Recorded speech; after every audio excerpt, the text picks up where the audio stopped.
선생님이 하셨던 카피가 어마어마한 게 많아요. 제가 대표적인 몇 개만 말씀드리면 사람을 향합니다. 생각대로 하면 되고 생각대로 네, 그렇습니다. 뭐지? 저분 도대체 뭐지? 네, 안녕하세요. 오늘 굉장히 엄청 능력자를 한번 모셔봤는데요. 여러분, 멀티페르소나라든지 부캐라든지 이런 말이 주는 선망이 여전히 대단하잖아요. 근데 제가 이제 멀리서 항상 보면서 되게 신기했던 분이 있었어요. 어떻게 저분은 저렇게 이것도 하시고 이것도 하시고 뭐 이렇게 생각했던 분이 있어서 오늘 제가 한번 모셔봤는데요. 김민철 작가님이 스스로를 소개하실 때 항상 이런 얘기를 하세요. 남자 이름인가? 하겠지만 화면이 여자다. 그리고 작가인가? 생각하겠지만 많은 시간을 회사원으로 보내고 있다. 이런 말씀을 하시거든요. 그러니까 김민철 작가님은 무려, 여러분 놀라지 마세요. 무려 17년째 광고회사를 다니고 계시고요. 그곳에서도 또 심지어 크리에이티브 디렉터라는 슈퍼 캡장으로 일하고 계십니다. 거기에다가 여러분 놀라지 마세요. 유명한 베스트셀러 에세이 작가이시기도 합니다. 모든 요일의 기록, 모든 요일의 여행이라는 또 에세이가 또 최근에 또 10만 부를 돌파하셔서 책을 또 내셨어요. 최근에 또 책도 내셨어요. 우리는 뭐하는 사람이죠? 네, 우리는 우리를 잊지 못하고라는 최근에 또 이제 여행 에세이를 내셨고요. 그래서 제가 뭐지? 저분 도대체 뭐지? 어떻게 저렇게 시간 관리를 정확하게 완벽하게 하시는 걸까? 항상 멀리서 보면서 궁금했었기 때문에 제가 오늘 한번 모셔보고 여러분 대신 궁금해하시는 것들을 제가 한번 여쭤보려고 합니다.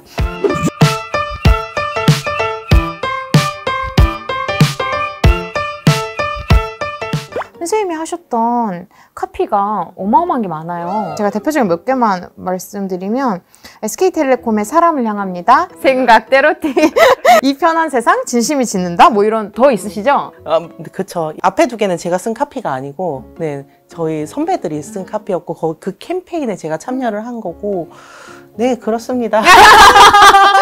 17년을 다닌 비결이 뭐예요, 선생님? 입사 3년 차 때부터, 그리고 어제까지도 매 순간 꿈은 퇴사거든요. 그리고 그거를 늘 말해요. 언제 퇴사하지? 오늘 할까? 지금 할까? 약간 이런 식으로 계속 이야기를 하고, 어쩌면 이게 비대해진 자아에 끌려다니지 않고 이건 일이고, 그러면 이게 나에게 인생의 목적이 아니라 저는 이 광고가 저의 훌륭한 수단이 되었으면 좋겠다는 생각이 되게 많이 하거든요. 그러려면 제가 지치면 안 되니까. 그래서 그것 때문에 17년간 계속 다니고 있는 것 같아요. 사람이 어떤 일을 꾸준히 오래 하다 보면 자연스럽게 어떤 나의 가치관이나 나의 성향이나 태도에도 영향을 끼치잖아요. 내가 생각해도 이 일을 하기 전과 후에 나는 어떤 면이 좀 변한 것 같아. 이런 게 있으세요? 저는 약간 개개인의 능력을 믿기도 하지만 그것보다 우리가 되었을 때 힘을 되게 많이 믿게 되었어요. 각각의 아이디어를 가지고 있는 사람들이 우리가 되어가지고 뭔가 일을 해나갈 때 너무 먼 곳까지 우리가 가게 되는 거예요. 우리의 원동력으로, 우리 아이디어로. 그래서 오늘 말씀하시는 내내 약간 되게 그런 선한 캠페인 이런 거 있잖아요. 잠깐만. 뭐야? 선생님이요? 뭐야? 잠깐만. 선생님이 저는 17년째 회사를 다녔고 또 그리고 제가 팀장이 되면서 저는 이 팀장의 역할이 저랑 되게 잘 맞는다고 느꼈어요. 라고 하신 게 전 되게 좋았거든요. 왜냐하면 어쨌든 많은 여성분들이 리더의 자리, 팀장의 자리는 좀 나랑 맞지 않아 라고 생각하는 경향이 좀 있어요. 근데 나는 팀장이 되게 잘 맞는 것 같아 라고 이야기를 하셔서 재밌었거든요. 팀장이 되었을 때 팀장 역할이 저랑 너무 잘 맞아서 정말 당혹스러웠거든요. 왜냐하면 퇴사해야 되는데 어떡하지? 일이 재밌는, 어떡하지? 약간 이런 생각이었는데 제가 정리를 잘한다는 거는 알고 있었어요. 순간적인 판단력이 빠르다는 것도 알고 있었기 때문에 왠지 팀장에 더 잘 맞지 않을까라고 생각했는데 실제로 제가 가지고 있었던 어떤 장점, 그러니까 저는 카피라이터이지만 아이디어를 내거나 카피 쓰는 일을 대단히 좋아하는 사람이 아니었어요. 그 일이고 해야 되는 일이고 잘하지 않으면 큰일 나는 일이기 때문에 정말 울면서 한 일이었다고 친다면 너무 정리하는 건 쉬웠거든요. 그리고 이제 제가 팀장이 아님에도 불구하고 팀 사람들이 막 이렇게 아이디어가 있으면 근데 이거랑 합쳐가지고 이걸 이렇게 하면 너무 좋지 않을까요? 라는 이야기를 많이 하는 사람이었어요. 그게 보이니까 이렇게 하면. 근데 생각해보세요. 그게 팀장의 어떤 역할이었던 거예요. 그러다 보니까 팀장에게 요구하는 많은 역할들이 제가 이미 가지고 있는 어떤 능력치와 일치한다는 걸 깨달은 거죠. 그리고 엄청나게 내향적인 사람인데 PT 하는 것도 떨지 않고 300만 앞에서 강의하는 것도 떨지 않고 그런 게 떨리지 않는 사람이거든요. 그러니까 광고주 앞에서 하는 것도 괜찮고, 그러니까 이 모든 것들이 팀장 역할에 내가 맞는 소질을 가지고 있구나. 내향적인 사람이다라고 많이 이야기를 항상 하셨는데, 또 근데 사람들이 생각하기에 팀장이라고 하면 되게 막 외향적이고 막 이럴 것 같잖아요. 근데 내향적인 사람으로서 팀장이 되었을 때 어떤 특성을 가지나요? MBTI도 왜 직장엔 MBTI 따로 있다고 막 이야기를 하잖아요. 그런 것처럼 사적인 관계를 가져가는 것들을 되게 힘들어 하는데 목적지향적인 사람이에요. 그렇기 때문에 내가 지금 당신과 이 일을 하기 위해서 모였다면 제가 더 이상 내향적일 필요가 없는 건 거죠. 왜냐하면 이 일을 해야 되니까. 그게 먼저니까. 그래서 엄청 적극적으로 다가가고, 그리고 6시가 되면 그 모든 사회적인 외향성을 다 쓰고 그리고 팀원들에게만 거의 다 쓰고, 그리고 더 이상의 관계를 맺지 않고 호련히 떠납니다. 사람들이 마감이라고 하면, 마감 근육이라고 하면 약간 오해하는 부분이 있다고 생각하는데, 탈진해서 머릿속 구상을 하다가 그 시간이 되면 탈진을 해요. 근데 그거를 사람들이 되게 멋있는 마감 근육이라고 생각을 한단 말이에요. 맞아요. 근데 저는 선생님 이야기를 정말 공감하면서도 많이 이야기하고 싶었던 게, 아니야, 그게 아니야 라고 이야기를 하세요. 마감 근육이란 막 그때 들이닥쳐서 막 터져버리는, 그리고 나서 이제 뻗어버리는 그게 아니라 일상에서 잘 분배를 한 다음에 최대한 우리가 야근을 하지 말자, 뭐 이런 얘기를 많이 하세요. 그래서 팀원들한테도 막 야근하고 막 이런 거 별로 좋아하지 않는다고 그러셨잖아요. 근데 이게 선생님의 어떤 시행착오에서 나온 거예요? 아니면은 그런 생각이 나오게 된 어떤 계기가 있을까요? 제가 회사에 처음 들어왔을 때 주변의 모든 팀들은 야근을 하느라고 매우 바빴어요. 근데 저희 팀만 그러지 않았거든요. 저희 팀은 정말로 일이 너무 많았는데, 그리고 그때 회사에 내놓으라 하는 캠페인들을 다 하는 때였는데도 저의 팀장님은 6시가 되면 진짜 칼마감을 하고 들어가 버리셨거든요. 팀장님이 6시 이후에 없다는 거는 그 전에 팀장님의 컨펌 받을 일들을 다 해놔야 된다는 거거든요. 그러면 막 정말 한 4배속으로 일을 할 수밖에 없고 6시에 모두 탈진해서 퇴근을 하는 건 거죠. 근데 그게 그때는 당연하다고 생각을 했는데 지날수록 아, 이게 당연한 게 아니구나. 나와 같이 일하는, 그리고 나의 후배들은 내가 잘한 환경에서 잘하게 해주고 싶다라는 어떤 책임감 같은 게 있는 것 같아요. 그래서 일이 많은데도 6시면 가고, 그게 일을 계속해서 쪼개고 마감을 앞당기고, 그리고 일 하나에 너무 많은 부담을 주지 않고 요거까지만 해. 우리 모여가지고 다시 이야기를 해보자라고 하면서 부담감을 최소화 계속 시켜줘요.